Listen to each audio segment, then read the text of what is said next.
Hello, and welcome to Out West, the official podcast of the Western Governors Association, a bipartisan organization representing the governors of the 22 westernmost states and territories.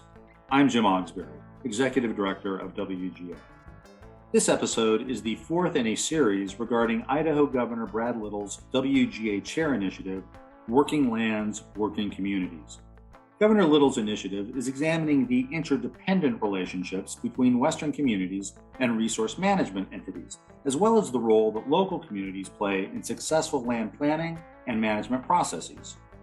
In this episode, Kevin Moss, a WGA policy advisor, sits down with Kate Greenberg, the Colorado Commissioner of Agriculture, and Sarah Wenzel-Fisher, the Executive Director of the Quivira Coalition, a nonprofit organization based in Santa Fe, New Mexico, that is dedicated to building economic and ecological resilience of Western working landscapes.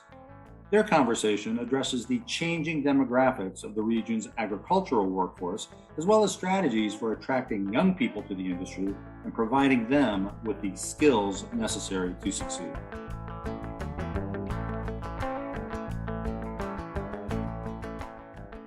Welcome to Out West. My name is Kevin Moss. I'm a policy advisor for the Western Governors Association, and today's episode is going to look at agricultural and workforce topics in the West.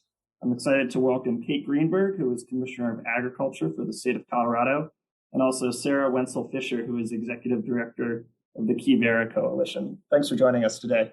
Sarah, to get the conversation rolling, I'd love to hear a little bit more about your background, how you came to work in your current position, and also how you met Kate. Thanks, Kevin. How I got here was a long and meandering path, sort of fueled by a deep passion for living in the West and rural places, agriculture, and community. I have a degree from the University of New Mexico in community and regional planning, and I'd say that my better articulated path sort of started there. My research was on the economic viability of small farms in the Middle Rio Grande and really developed a passion about food systems. And that led me to about 17 different jobs here in New Mexico, working in agriculture and food systems. So ran farmers markets. I worked at La Montanita Co-op, which is a natural food grocery store chain. I worked with the Rio Grande Agricultural Land Trust. And I worked with the National Young Farmers Coalition, which leads me to how did I meet Kate Greenberg? When I was working for farmers markets, I was attending the New Mexico Organic Farming Conference, which is a fantastic event. And there was this gal running a booth for the National Young Farmers Coalition who was Kate Greenberg. And she came over and we started talking and discovered that we had a lot of common passions. And she said, we're looking for people to help us recruit young farmers here in New Mexico. And I said, you can sign me up. I'm happy to help with that. And I think it was 2 or 3 weeks later that I was then working for the National Young Farmers Coalition as an organizer in New Mexico. And that was the start of a beautiful, long, and deep friendship that I think is really fueled by those shared passions even today. Kate, would love to hear a little bit about your background and the work you're involved with at the National Young Farmers Coalition and what you're doing now as Commissioner of Agriculture for Colorado. Well, let me start where Sarah left off, because Sarah mentioned she started working for the National Young Farmers Coalition as our New Mexico organizer. She didn't mention that within the span of maybe 6 weeks, launched a chapter in the Middle Rio Grande and had about 200 guests show up at a farm, including a congresswoman at the time who is now New Mexico's governor. So that was, I guess, about a decade ago. We since, of course, have done a lot of those parties and events and policy work together. But my life before Young Farmers Coalition was field-based. I didn't think I was going to be getting into policy or politics. I thought I would just stay on farms and ranches and work outside and become a better field worker than I am right now, spending a lot of time in offices. But I started farming when I moved out west. I'm from Minnesota, both from the city, from Minneapolis, and from rural Minnesota down in Mankato. Moved out west to eastern Washington, Walla Walla, went to school out there and began farming on seasonal jobs, both on the eastern side and the western side of the Cascades. Started moving around the West farming and also working for field programs. So I managed a program through Whitman College called Semester in the West. So I basically, drove across the Intermountain West, camping on public lands. Students take full course load in Western policy, writing, ecology, environmental science. And we work with farmers and ranchers to understand what they're up against, just like the students do with ecologists and writers and advocates and water managers. So it's a really comprehensive picture of how complex Western policy making is in the Intermountain West. Eventually, I moved to Mexico and started working with the Sonoran Institute in the Colorado River Delta. Again, I was managing native tree greenhouses down there and working on a riparian restoration project, part of the larger project to connect the Colorado River back to the sea. But it gave me a perspective of the Colorado River system from the tail end of the system. Now I'm at the headwater state. It's a much different perspective when you're standing literally at that place in the river where the water goes underground, and you got 60, 70 miles left between there and the ocean. So that got me interested in Western water policy. And right around that time, as I was thinking about moving on from that job in Mexico, a friend called and said she was moving on from this new organization called the National Young Farmers Coalition, and would I consider applying as a Western regional organizer? And so I did. Moved to Durango, and about 7 years later is when I put my name in the hat to become Colorado Commissioner of Agriculture. I want to transition a little bit to really the heart of this discussion, which is the workforce challenge within the agriculture sector. I think a lot of folks who listen to WJ's podcast, they've read articles about the aging out of the agricultural workforce, or, X percentage of agricultural workers are over the age of 60. So we'd just love to hear from both of you about what you think about that narrative and whether you think there are any layers of nuance that should be shared there. And maybe, Sarah, we can hear from you first on that front. Yeah, what's happening with the shift in agriculture today in terms of succession is a big question. I'm sure that folks know the statistics, but I'm going to share them anyway. 100 years ago, 30% or more of our population, their primary profession was agriculture. Today, less than 2% of our population is farming or ranching as their primary profession. And of that less than 2%, about 80% is 60 years old or older. To me, those statistics are important because this really critical knowledge of land stewardship is endangered. It's at risk. And it's not just about who's going to produce our food in the future, but who's going to understand how a prairie ecology system works and how it should be grazed, or who's going to understand soil and a silvopasture system in the future, because the folks who hold that knowledge today are becoming fewer and fewer, and they're getting older and older, and who's going to step in and take their place. So it's about jobs, of course, but it's about so much more than that. It's about healthy watersheds. It's about our climate. And to me, this issue of succession is really at the heart of it, because we can do everything to empower farmers to embrace regenerative agriculture and engage in regional food systems. But if we don't have young people really empowered to enter those careers, then everybody loses. More particular challenges are, one, we have a changing climate. So entering a career in agriculture is up against that piece. And we also have an economic reality where there's a ton of market consolidation in our food systems that present some significant barriers for young folks entering agriculture. But then there's also a ton of opportunity there too. And I don't think that there's any more meaningful work to do than producing food for your community and stewarding land. So those are some of the things I think about with that question. Absolutely. It's always described as a jobs problem or an economic challenge, and not necessarily as a knowledge or succession issue in that frame that you shared as well. So, Kate, I would just throw that question to you as well. We'd love to hear about what you're seeing in Colorado in terms of the aging out of farmers and also interest among young people. Well, one way we think about this at the Department of Ag, and how I think about this question of the next generation or future generations, is how can we help reduce the barriers to entry, no matter your starting place? So if you are a sixth generation rancher, or you're a member of a tribe who's been here for centuries, or you're a first generation American looking to start a business, How can we make it so that if you want to build a life and career in agriculture, the barriers to doing that are reduced and the access to services and support are increased? From a broader vantage point, we are seeing job growth in agriculture overall in Colorado. Jobs related to crop and livestock production, as well as farm services, grew by 8% between 2016 and 2020. We've seen an increase in H-2A workers coming here to Colorado, actually an increase of about 26% over the course of 4 years. So we're seeing that growth. Those are just a few examples, but we are facing a lot of similar challenges that I'd say the rest of the country and many other countries are facing in terms of retention, recruitment, and then finding ways that we're actually reducing those barriers to entry. Land access, access to capital and credit for young and beginning farmers and ranchers remain huge hurdles. That is true for new entry or first generation producers, as well as young people looking to inherit or take over a family operation. Different challenges and different barriers, but both have their hurdles, to be sure.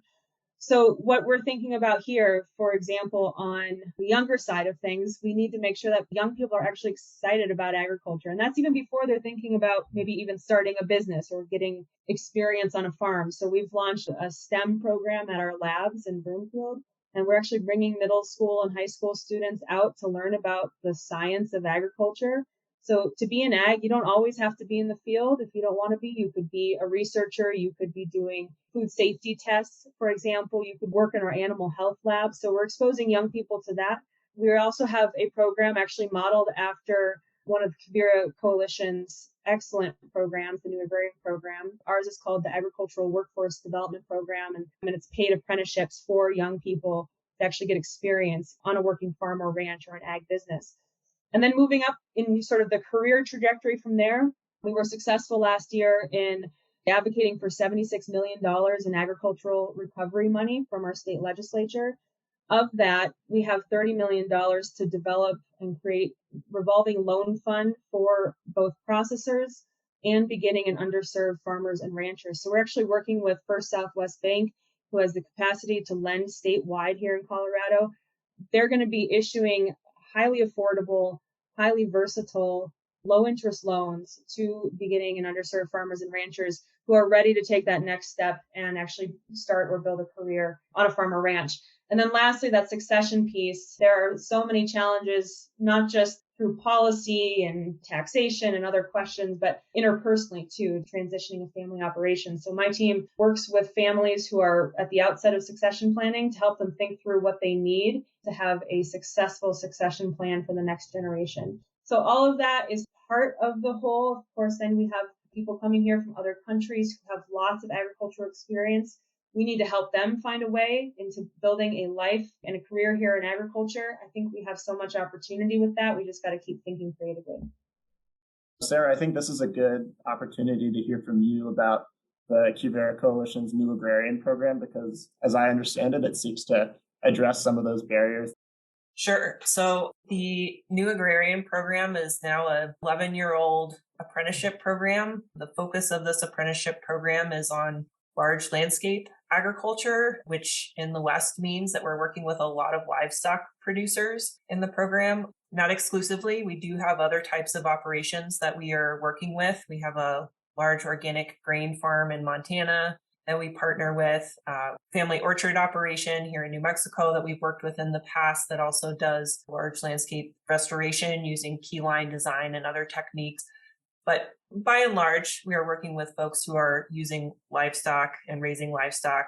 The program is an 8-month professional training program for folks who know that they want to enter careers in agriculture. And when we started the program, we were really focused on how do we do this well, rather than how do we crank a bunch of people through the program. And those early years, I think, taught us that so much of what happens in an apprenticeship is about having soft skills, the tools to be able to be an educator or be mentored. So a lot of our program focuses on what needs to happen for a young person to get the tools and training that they need to be successful. So what we do is we recruit mentors. So we recruit farmers and ranchers who broadly are engaged in regenerative agriculture, folks who have a land ethic and are interested in potentially putting more in than they're getting out to the ecology of the place that they're stewarding. But just because you're a good rancher doesn't mean that you're going to be a good teacher.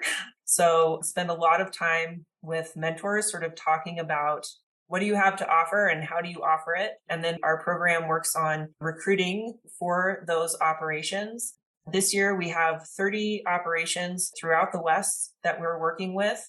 That's really exciting because when we started the program, we had 3. Last year, I think we graduated 27 apprentices, and we spent a lot of time with our mentors, training them. I think another piece that's important about our program is the fact that we are focused on folks who really are certain that they want to pursue agriculture as a career.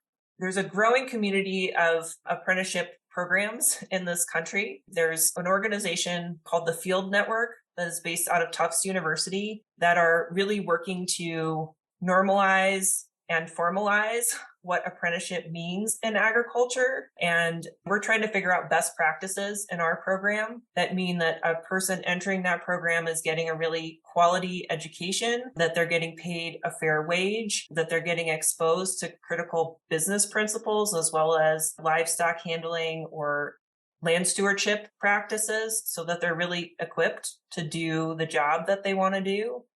And part of what has been really helpful in that normalization and formalization of this type of apprenticeship program have been programs like the Ag Workforce Development Program in Colorado. So one of the barriers that we see mentors having to bringing young people on and mentoring them in our program is just being able to have the financial bandwidth to step into that role as an educator. And also many of the operations that we work with, even though they are at a large landscape, are financially not set up to have a lot of employees. So when we're talking about workforce development in the ag sector, there are certain types of ag businesses that can employ a lot of folks, but particularly ranching, often they're stewarding 40 or 100,000 acres, but have very few employees. So bringing somebody on in that capacity to train them, there may need to be additional financial support there. So programs like the Ag Workforce Development Program that can offset the cost of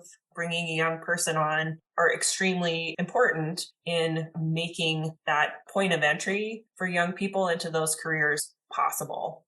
Historically, the way that young people have entered agriculture is through a family farmer ranch. But for folks who did not grow up on a farmer ranch, there's not really good avenues to go learn the hands-on aspects of that type of work.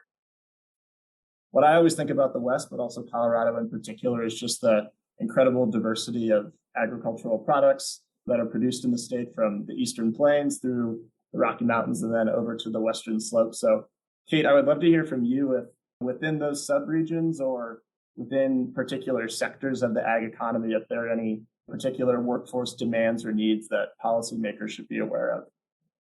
Yeah, that's a great question. And before I go there, I want to touch on some things that Sarah mentioned. I mentioned earlier that we built our Ag Workforce Development Program after NAP, after the new agrarian program. But NAP goes so much farther into education, both for apprentices and mentors. And so our partnership and ability to work with Quivira and the Quivira mentors throughout Colorado is really important for our program to be able to grow and expand. And watching the NAP program grow from the first few mentors, actually one of whom is a founding member who serves on my board, who's a Governor Polis appointee to the Ag Commission, George Whitten, and his wife, Julie Sullivan, have been instrumental to developing this program. They're ranchers in the San Luis Valley and have put so much time. I forget the number of apprentices that have come through their ranch, but it's dozens. And the vast majority are still in agriculture. And that's a testament to the time they've taken out of the day-to-day work of, fixing fence and moving cattle and all the rest, to actually sit down and go through the books with young people who are curious and interested and who actually get the benefit of seasoned professionals like George and Julie to see the ranch world through their eyes. Back to your question, Kevin, on the diversity of ag here in Colorado and do different sectors have different workforce needs? I'd say the answer is yes. Our geography here is the driver in a lot of ways, as well as our climate, of the different crops and livestock that we grow and raise here in Colorado. So our eastern plains. It's the plains, right? And you don't have to worry about the Rockies getting in your way to grow food. So that's where a lot of our large scale production, we have some of the highest producing counties, not just in the state, but in the country in Northeast Colorado. Corn, wheat, cattle, of course, are big ones for us, but we also have cantaloupe and melons down in Rocky Ford. If you go across the San Luis Valley, big potato growing region. We're also growing quinoa and hemp down there. Southwest corner of the state, very dry, arid part of Colorado, but also a lot of diversity there, from cattle that range in the high country to the market growers who sell at our farmers market. Then, of course, up the western slope, again, cattle you have everywhere in the state of Colorado, but you also have wine country out there mixed with cattle country. I didn't mention dairy, but dairy is one of our leading industries. That's year-round, constant production, right? It's a very different workforce than a lot of our seasonal crops, where you need a big team for a smaller portion of time to make sure you're getting harvest done before that first frost hits. So we do see those needs vary across the state at different times of years and in different sectors.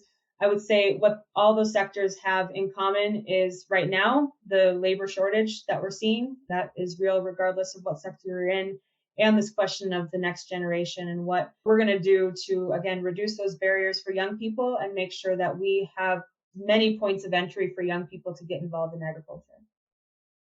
One priority that Western governors have is trying to develop precision agriculture section writ large, just because of the kind of outstanding potential with conservation, but also increased food production that lies there. And I think with the development of that sector, there's opportunity to get youth engaged in agriculture because of that tech hook. So I would love to hear a little bit more about that line of thinking in Colorado, and if you see that as an opportunity to get more youth into agriculture. And like you were saying earlier, maybe not working in the fields necessarily, but still working in the sector at large.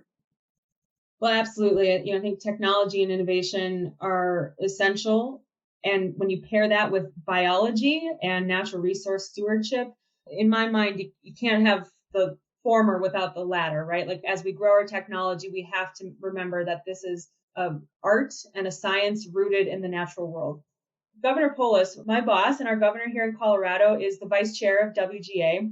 And I think it's important for our Western states to know the leadership that Governor Polis has brought to the Department of Ag here in Colorado for the vision of the future. And one thing he often references is that agriculture in Colorado is essential to our past. It's helped build who we are today, but it's also essential to who we are going to become as a state in the future. So as an agency, we have three big goals. We have a lot of work that we do outside of these goals, but when it comes to where can we help move the needle, we're thinking in three big categories. The first one is economic and supply chain resilience. How can we help diversify markets, create more infrastructure that allows for that diversification, bring in new and innovative partners to help us bring more of that food dollar back to the producer? Because without the producer, none of this works. So how can we help build more economic resilience at the production end and industry-wide? The second one is voluntary stewardship. And we really think about this in terms of soil, water, and climate stewardship. How can we help get producers and partners in ag the tools they need to advance stewardship in the way that works for their operation? So, for example, our soil health program, another thing that Sarah and I have worked on very closely, both here in New Mexico, both in my tenure as commissioner and before, is creating in both states, actually, soil health programs that give producers resources and those tools, whether it be technical assistance, grants, research, companionship in new endeavors in the ag community, absorbing some of that social risk that farmers inevitably face when they try something new. All of that is part of this thinking about how can we show the world that ag is essential to conservation and ag is essential to our climate response. So think whether it's mitigation or resilience or adaptation, we are at the leading edge of that work. We need to be, because we grow and raise food, but we also have a vast potential to do that work. That's going to take that combination of technology, innovation, and being in very close touch with the natural world, which our farmers and ranchers are. And then thirdly, our other big goal, we've touched on this a lot, is supporting the next generation. Again, how can we help young people get in? So if a young person is first and foremost interested in technology, we want them to think about agriculture as a place to apply that technology. We also then want them to be a part of our soil health program and learn about all the incredible biodiversity underneath the soil that we can help foster and regenerate through our farming and ranching practices. and how we blend the work of agriculture and conservation for both bottom line needs. And that's what we're actually seeing through our soil health program, is a lot of producers are seeing an increase on the bottom line when it's all said and done. They're also seeing a net on the co-benefits on the ecosystem services side. And that's really what we want to help push forward. It's not an either or. So how do we make this a both and conversation? Technology is a part of that. Innovation is a part of that. We're actually looking at developing an ag tech accelerator here. We want companies to see Colorado as the place that they should land and headquarter to help develop these new technologies that will help drive production in a way that also fosters excellent stewardship along with climate mitigation and response. Thanks, Kate. That ag tech accelerator is a really fascinating and exciting idea. Sarah, I'm going to come back to you for this next question. I just want to hear a little bit about how some of your partners were affected by the COVID-19 pandemic in terms of their operations or changes that you saw in the ag workforce writ large. And if you think that there are really any lessons learned from that period of challenge for the agricultural sector, and if there's anything that we as a country need to think about trying to carry forward in terms of making sure that those mistakes aren't repeated, or trying to transfer some of the things we figured out in a more permanent context. I think that the places where the folks that we partner with were affected broadly are supply chains, which, is not a space that organizationally we're working in, but this is what we saw. And one of the things I didn't mention at the beginning of the interview is that in addition to directing the Quivira Coalition, I live and work sometimes on Polk's Folly Farm, which is a diversified livestock operation in New Mexico. And working primarily with ranchers, meat supply chains were extremely affected during the pandemic when meat processing plants were shut down because there were not safe working conditions there, and workers were getting sick in really disproportionately high numbers. Ranchers everywhere felt the impacts of that, and consumers felt the impacts of that. And I think that there is a set of ideas that Quivira has long championed around building resilience, not only in land stewardship, but in our food systems also, that really was laid bare during the pandemic. So watching those supply chains break down and their fragility, I think really brought home the need for more regionalized food systems. And particularly when it comes to meat production, having more processing capacity at a small and medium scale, particularly here in the West in New Mexico. We have at any given time 5 processing plants that producers can access. So I think that that's a way that folks were impacted. And just thinking about sort of the broader discussion today around ag workforce, one thing I'm very excited about here in New Mexico is that we are working on developing meat cutter programs at some of our community colleges and connecting those to our meat processing facilities, because the issues of succession go beyond just the farm or the ranch. The processing plants have a really hard time finding skilled meat cutters, and that's a dying trade also. So that's a space that I've spent a lot of time thinking about and advocating in the last 2 years. And, I think that while the last 2 years have been challenging, I think it also sort of forced us to think creatively and learn to be more nimble. And I think really ignited a desire to be creative about how we come up with solutions. And what I see happening on the ground here is our folks experimenting with developing new markets. You've seen producers take their products online, figure out new value adds for their products, all sorts of things that I think are moving us in the right direction. I think we still have a long way to go, but I'm excited by the number of new businesses or new enterprises that existing farmers and ranchers have endeavored to take on as a result of the pandemic. Absolutely. Thanks, Sarah. That meatpacking capacity and licensing issue is one that WGA has started to learn more about. And hopefully we can use the 2023 Farm Bill as a means to get at that issue a little bit. Kate, I also want to get your perspective on this question of lessons learned from the pandemic. And as we do start to look to the Farm Bill, what is the state of Colorado thinking about in this space?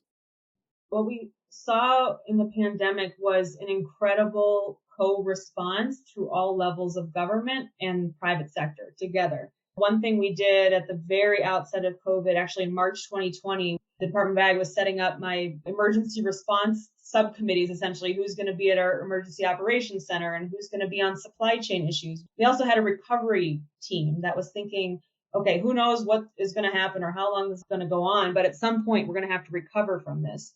And what will recovery require? So that led us to a year later successfully getting the 76 million I mentioned earlier from our state legislature, but also having relationships on the philanthropic side. We actually established a working group early on, public-private partnership, even before the CARES Act really was a thing. That committee was thinking through, okay, what are the needs in our community and how do we leverage our shared resources and our shared skill sets to get what is needed out to the people and businesses who need it.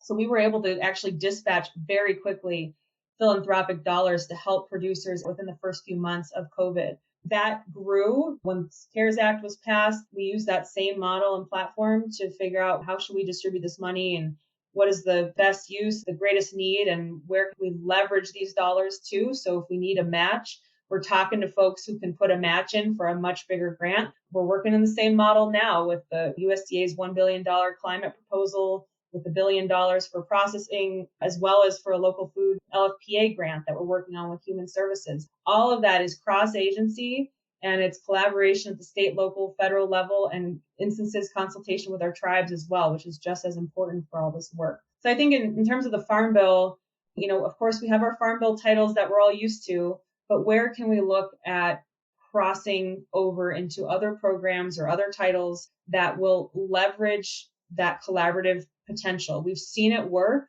It just will not happen unless we're conscious about making it happen.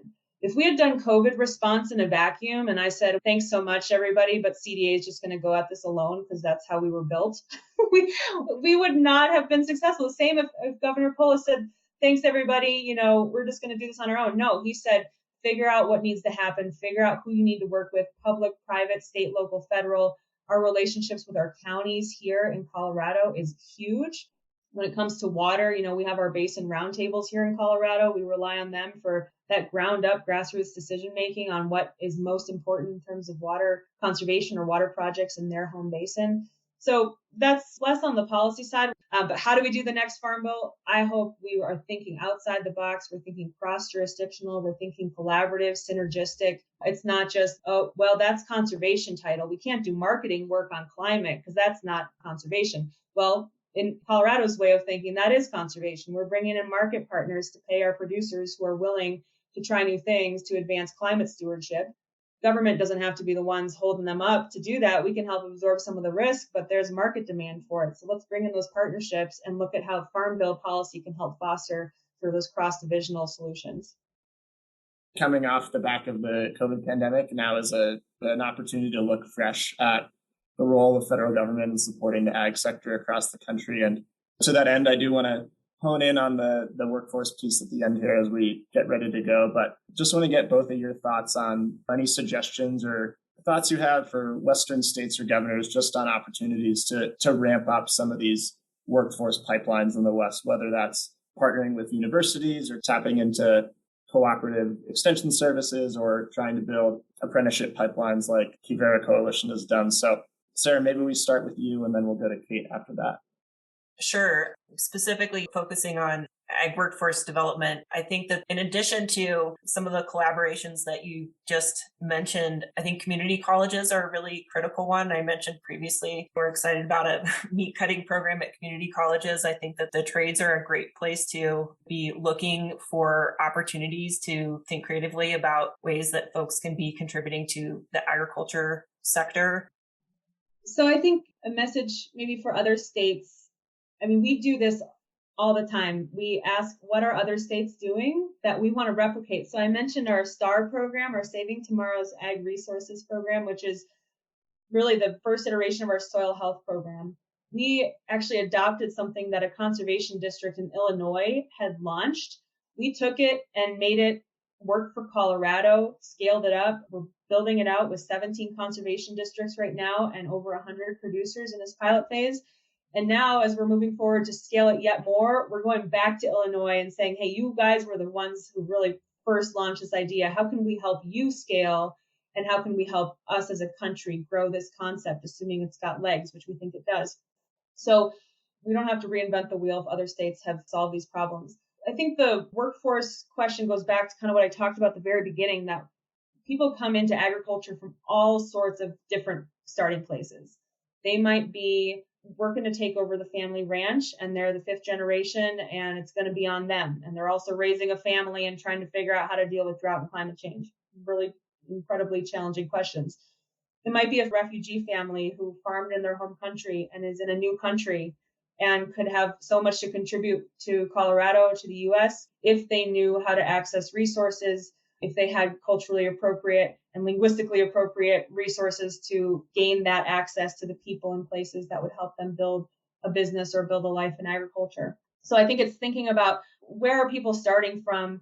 How do we reach them in a way that is meaningful, both in language, in culture, in trust building? If that's not always going to come through state government or federal government, we rely on our nonprofit partners and community organizations to do a lot of that work. And I think that's appropriate. I think that means we need to have really strong relationships in communities and recognize that state government isn't always going to be at the tip of the spear. We might be the ones trying to remove those barriers. Again, how could the state help think through land access and then lean on community organizations like Quivira Coalition to actually work with the individuals looking for that land or ready to build a farm or ranch business? So it's really that partnership. It's thinking about what role are we each best in, leveraging different ideas across states, and then recognizing how critical the agricultural workforce is to our economy, both people who come here seasonally, people who live here, people who are new to this country or to our state, are all part of not just the current ag economy, but the future ag economy that's got to be resilient, it's got to be innovative, it's got to be vibrant, it's got to be rooted in the fundamentals of good natural resource stewardship that also leads to good and bountiful food production in a rapidly changing world. Definitely. And I think it also has a lot of overlapping threads to our current initiative with Idaho Governor Brad Little, his Working Lands, Working Communities initiative, which is looking at all of those intersections of natural resources and land management in the West and how that hooks to rural community prosperity and how those two nodes interact and play off of each other and ultimately support each other. So Kate and Sarah, this has been a really fascinating conversation. I think it's a really exciting time for agriculture in the West, particularly for new and young entrants to the sector. And I think programs like the New Agrarian Program are filling a really important need in the Western economy. So with that, I just want to thank you for your time and insights today.